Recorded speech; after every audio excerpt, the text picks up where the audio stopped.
And my t-shirt. Hi everyone, thanks for joining me. I have Leia with me too, so she'll be telling you stories, I'm sure. Let me get my ink pads sorted and then we will start.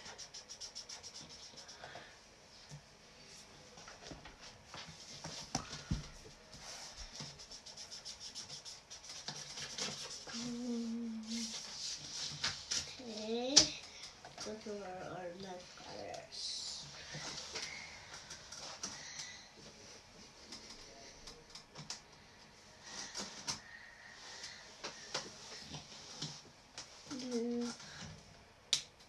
This one. This is too big.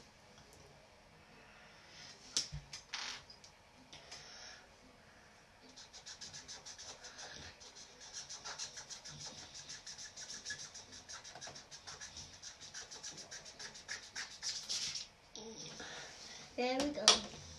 There we go. The next colors. Okay, it looks like it's working. If you do come on, then let me know that you're here and I can answer any questions you have. So today we're going to make a card using the Free as a Bird stamp set. And the coordinating dies that go with this stamp set are these stitched nested label dies. There's a set of, let's see if I can find it here.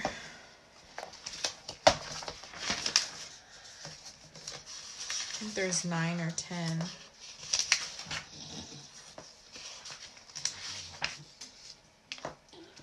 There's 9, so there's 8 label pieces, and then there's one straight line that is just a stitched line, so you can add it and make it so it's a stitched tag with a straight edge instead of being both on this pointy on both ends. So that is part of, let's see, page 92. This Bird Ballad suite. So there is designer series paper that has birds and florals, and then this is the suite. So that's on page 90, 91, and 92 of our annual catalog.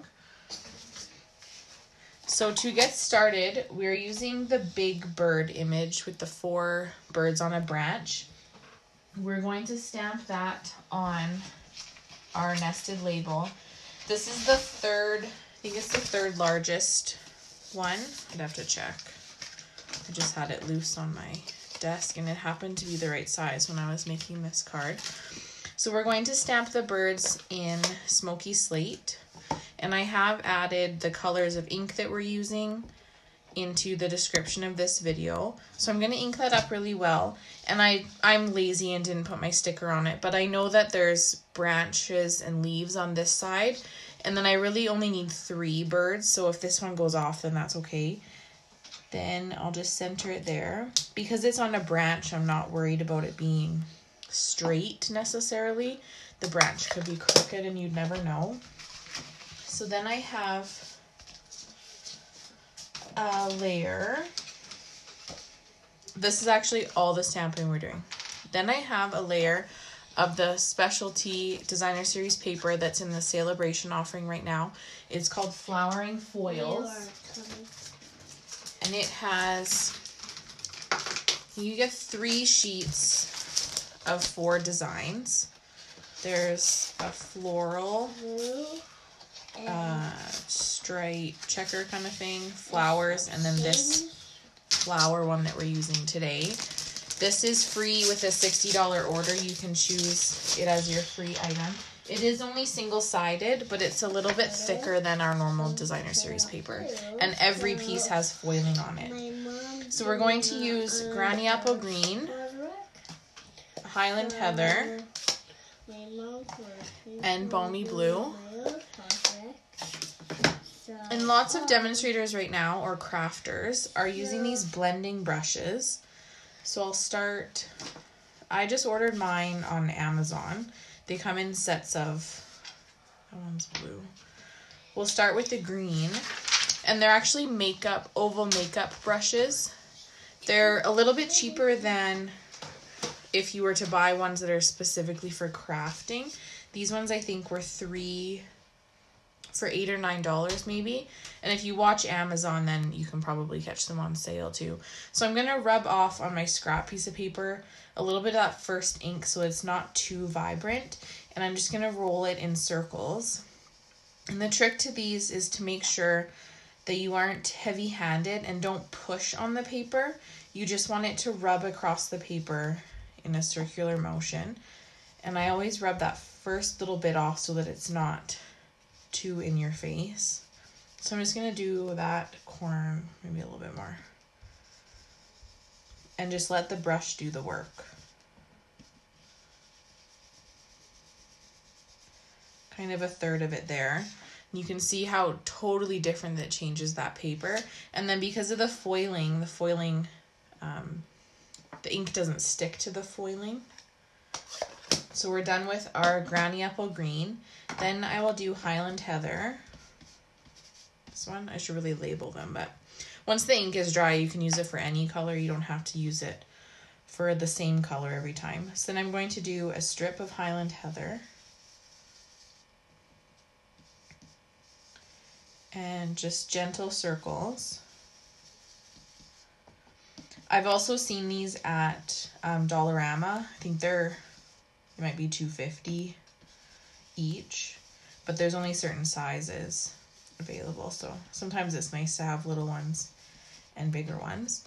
And then the rest of our paper, I'm going to use Balmy Blue.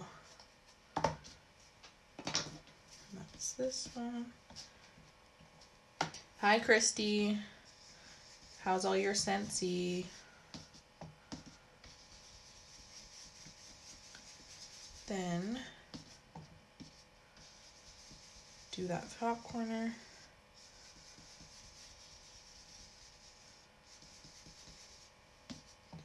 Speaking of Scentsy, I have brownie. I think it's like brownie batter. It was one of the fall Christmassy scents, and I like it in my office because it always smells like baking. So here is my background, something totally different using that designer series paper, and it really changes the look of it. Now that our birds have dried, I'm going to color them with our Stampin' blends. So these are the blends I'm using. I have light purple posy, and I'll start with that one on this first bird. I'm not really using them as for blending, I'm just using them as a marker. But when you're coloring images, and you can color as crazy as you want, and you won't get those marker lines that you get using a normal like Crayola marker or Stampin' Write markers. Then I have a light Highland Heather, and I'm going to do the next bird beside.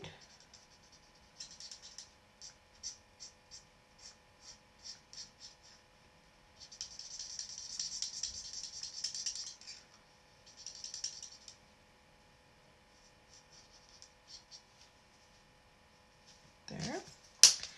And then the next bird is going to be light Balmy Blue.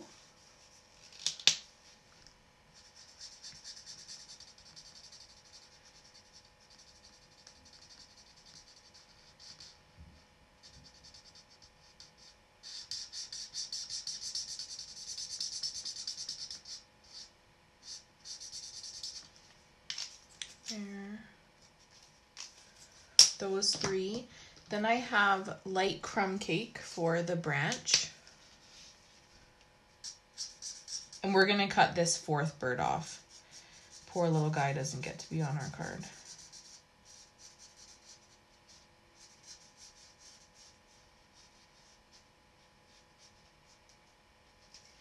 There we go. This little thing. Then I'm going to use dark crumb cake for their beaks. Not that their beaks in real life are brown either, but there are purple birds. I did Google that when we first got this stamp set last June, is that I made purple birds. It was the first thing I did with it. Then I have light old olive, and again, no blending.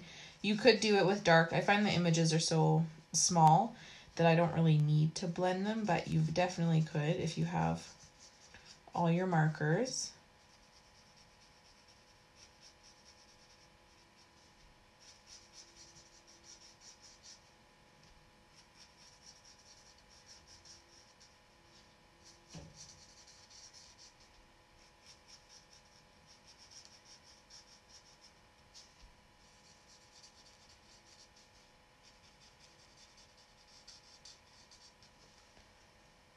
And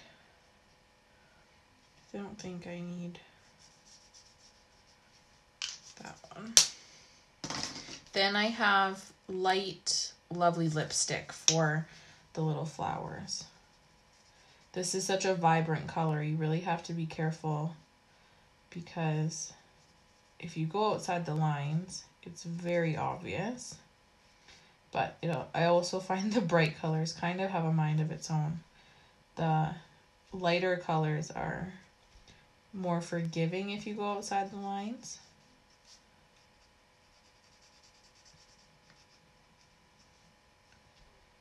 And this one.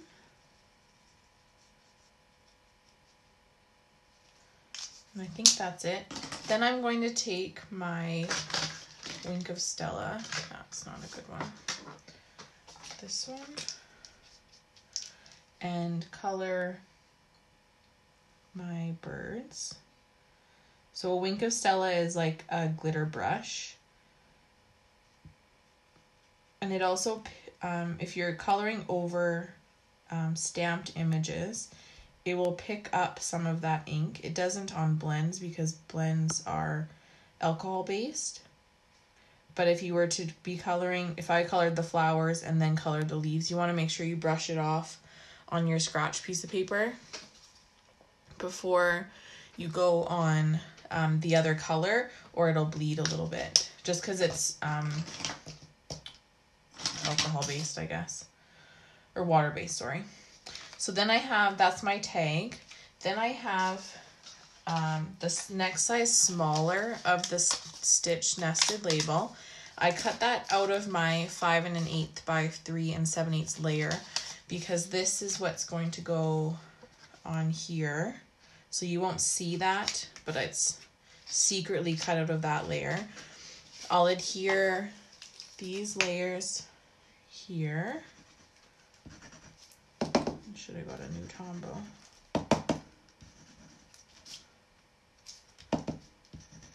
Yeah, let me get a new Tombow.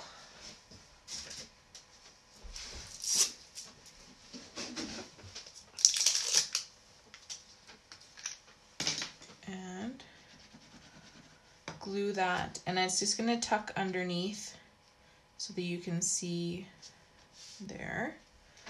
Then I'll adhere these layers. Because this one has a hole in it, I'm going to put glue on this layer or whatever adhesive you're using, just so that it doesn't get everywhere when if I were to put glue.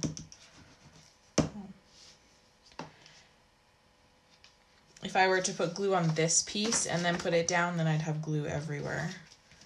So then I can line that up. Just like that. And again, this designer series paper is 5 by 3 3/4, and then the Highland Heather is 5 1/8 by 3 7/8. So it's just a 1/8 of an inch larger.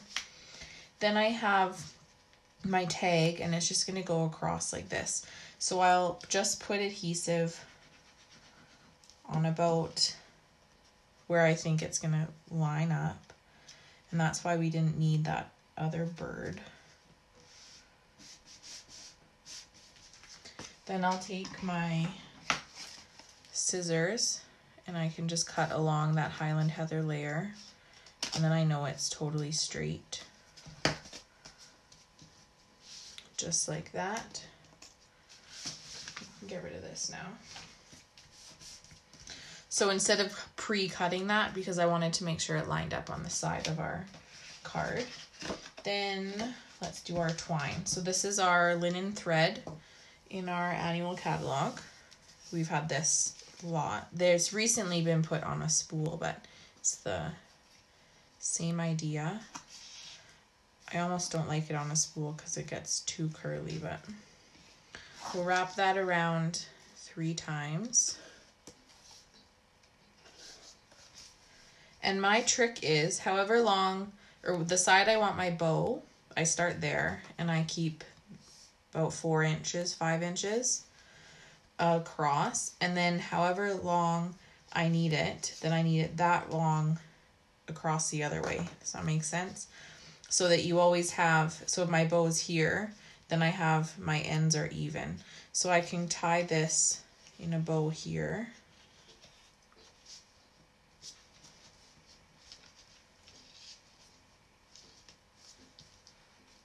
And hold it down. And there's my bow.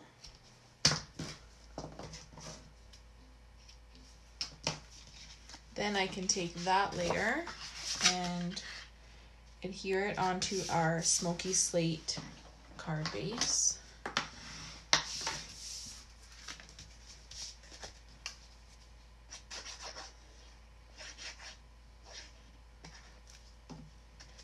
And you'll never know that I took that die cut out of our Highland Heather layer.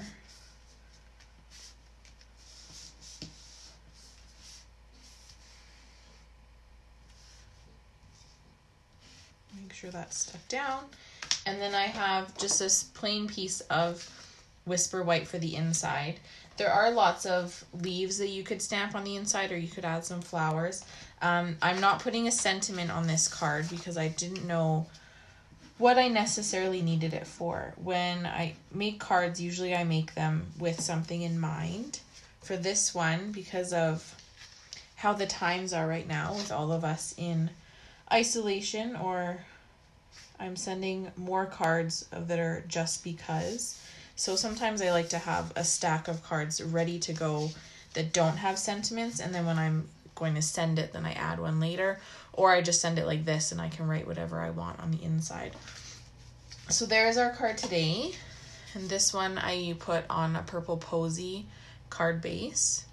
Same idea. So now I have 2 ready to go. If you'd like to purchase any of the products I've used in today's video, please head over to my blog. It's posted in the description of this video, or right here, stampinstorytellers.blogspot.com. You can order anything from my blog or my Stampin' Up! Business page. Let me know if you have any questions, and I hope to see you soon. Thanks for watching. Bye.